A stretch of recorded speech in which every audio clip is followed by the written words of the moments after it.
La fille du roi et la grenouille. Dans des temps très anciens, alors qu'il pouvait encore être utile de faire des vœux, vivait un roi dont toutes les filles étaient belles.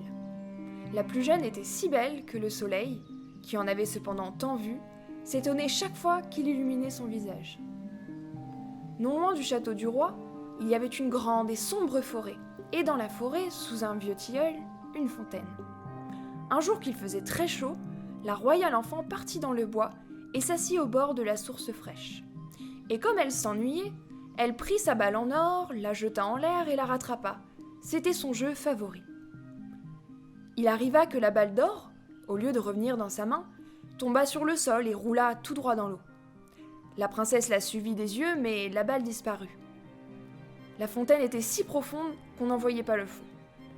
La jeune fille se mit à pleurer de plus en plus fort. Elle était inconsolable.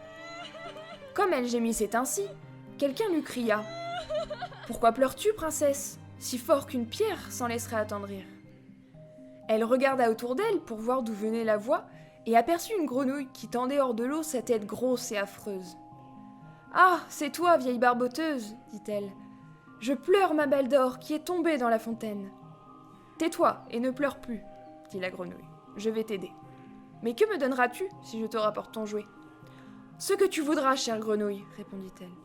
Mes habits, mes perles et mes diamants, et même la couronne d'or que je porte sur la tête. Je ne veux ni de tes perles, ni de tes diamants, ni de ta couronne.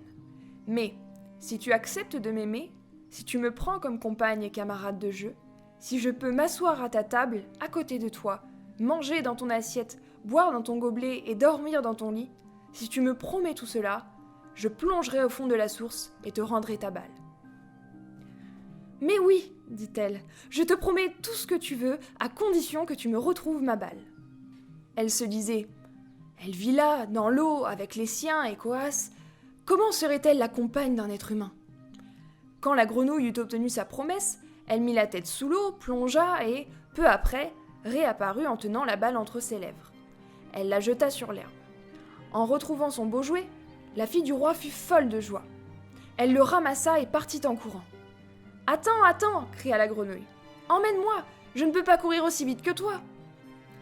Mais il ne lui servit à rien de pousser ses aussi fort qu'elle pouvait. La jeune fille ne l'écoutait pas. Elle se hâtait de rentrer à la maison, et bientôt la pauvre grenouille fut oubliée. Il ne lui restait plus qu'à replonger dans la fontaine.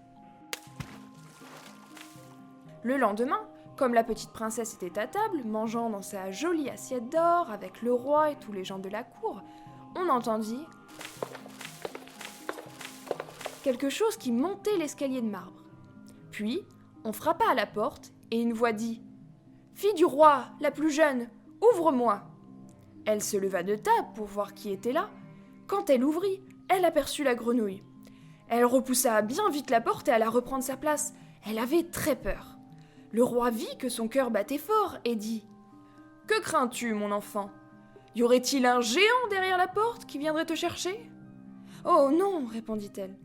Ce n'est pas un géant, mais une vilaine grenouille. »« Que te veut cette grenouille ?»« Ah, cher père, hier, comme j'étais au bord de la fontaine et que je jouais avec ma balle d'or, celle-ci tomba dans l'eau.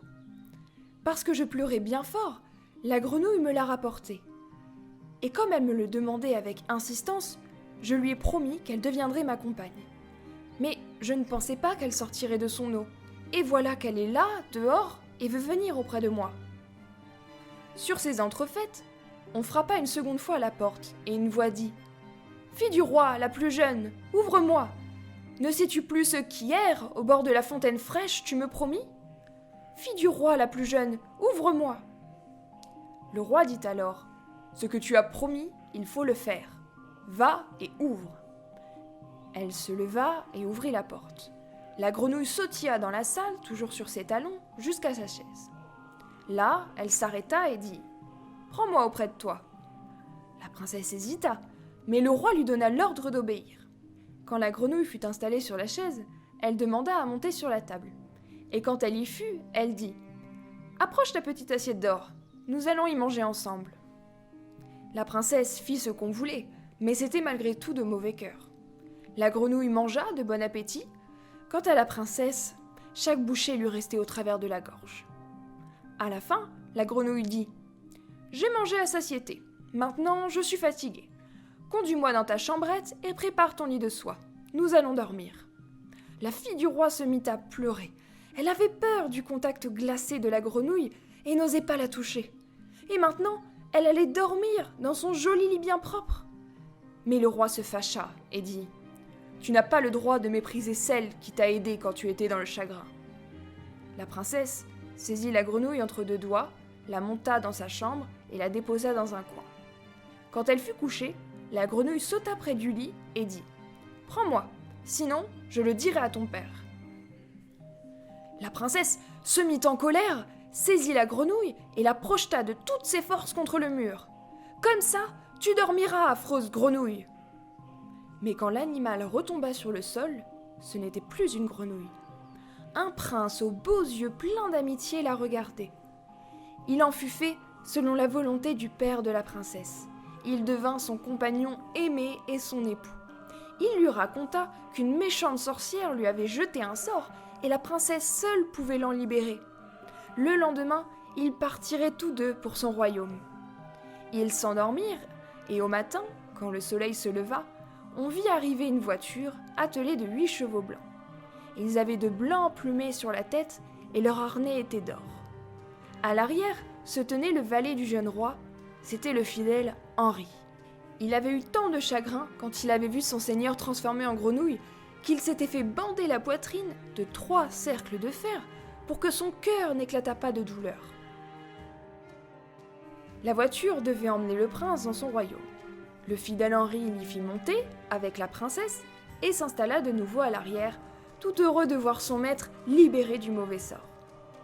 Quand ils eurent roulé pendant quelque temps, le prince entendit des craquements derrière lui, comme si quelque chose se brisait. Il tourna la tête et dit « Henri, est-ce l'attelage qui brise ses chaînes ?»« Eh non, seigneur, ce n'est pas la voiture, mais de mon cœur l'une des ceintures, car j'ai eu tant de peine quand vous étiez dans la fontaine, transformée en grenouille vilaine. » Par 2 fois encore, en cours de route, on entendit des craquements, et le prince crut encore que la voiture se brisait. Mais ce n'étaient que les cercles de fer du fidèle Henri, heureux de voir enfin son seigneur délivré.